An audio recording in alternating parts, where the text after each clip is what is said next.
Haringkat ke Pertai Berok Kuwait ke Jelam Meghalaya Ru ke Rakhe ke World Population Day ajar apusau hingga sengi dan ke berpelong ia ke jengelang ha ususu tam auditorium menyepelit jengmut halo ke bahar kemiat jong kilong yeng longsam bat ke roy ke par ke benih.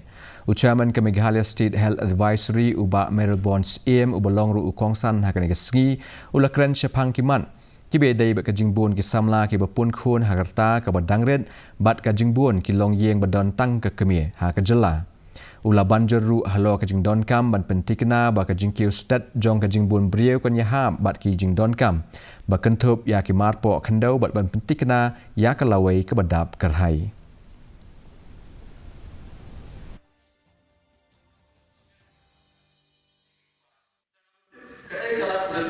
Kan kabar kebabian kadang mix complication ya kalau